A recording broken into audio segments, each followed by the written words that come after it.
வணக்கம். Welcome to last bench Tamil podcast. இது Valluvar MBA series.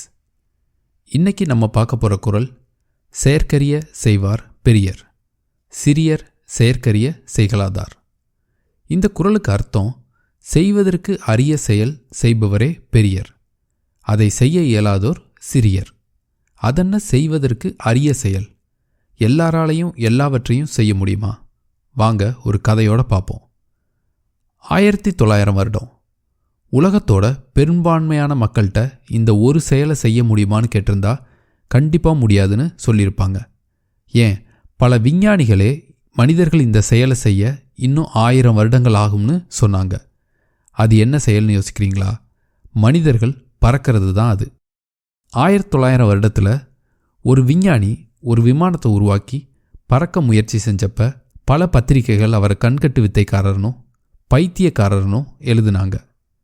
அந்த முயற்சி தோல்வியில் முடிச்சுது.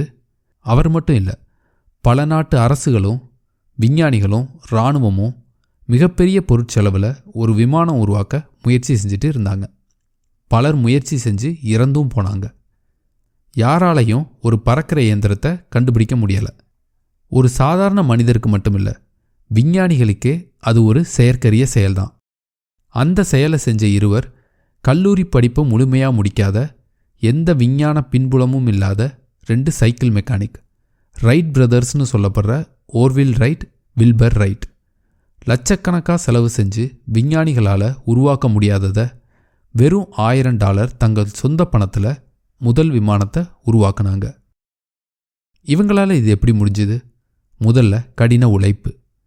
பல வருடங்களாக விஞ்ஞானிகள் முயற்சி பண்ணி தோற்று போனதை 4 வருடங்களில் இவங்க செஞ்சு முடித்தாங்க. ஆனால் இந்த 4 வருடமும் ஒரு தவமாக இதை மட்டுமே செஞ்சாங்க. இவங்க 2 பேரும் இதுக்காக கல்யாணம் கூட பண்ணிக்கல.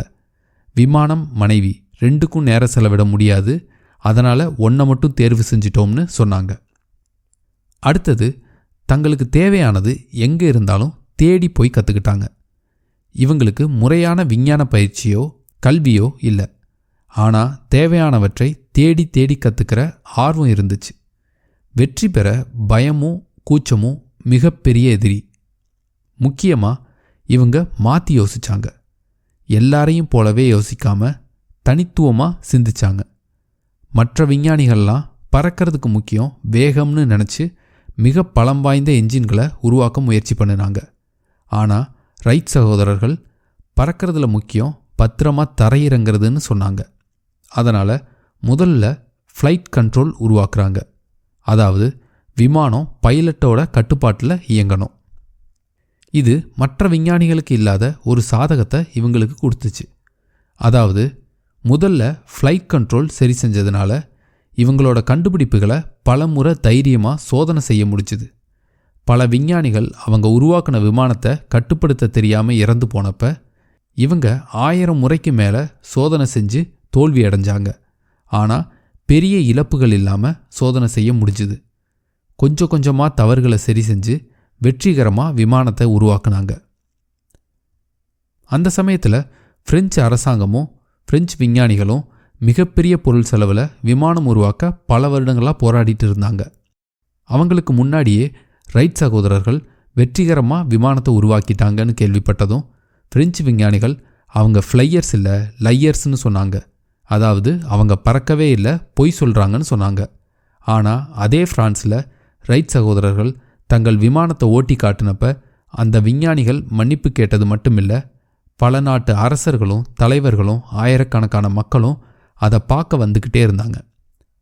அவங்க மொத்த வாழ்க்கையிலையும் ரைட் சகோதரர்கள் 2 பேரும் சேர்ந்து ஒரே ஒரு முறை தான் விமானத்தில் ஒன்றா பயணிச்சிருக்காங்க. ஏதாவது விபத்து ஏற்பட்டால் ஆராய்ச்சியை தொடர ஒருத்தர் உயிரோடு இருக்கணுமே, அந்த அளவுக்கு தங்கள் குறிக்கோளில் அவங்களுக்கு ஒரு தெளிவு இருந்துச்சு. நம்ம செயல்களே நம்ம யாருங்கிறத தீர்மானிக்கும். எந்த செயலையும் செய்ய முடியாதுன்னு யோசிக்கிறவங்க சிறியர். முடியாததையும் முயற்சி பண்ணி பார்க்குற நம்பிக்கையும் அதற்குண்டான கடின உழைப்பும் சீரான திட்டமிடலும் தளராத மனமும் இருந்தால் செயற்கரிய செயலும் செய்ய இயலும். அதைத்தான் வள்ளுவர் செயற்கரிய செய்வார் பெரியர், சிறியர் செயற்கரிய செய்கலாதார்னு சொல்கிறார்.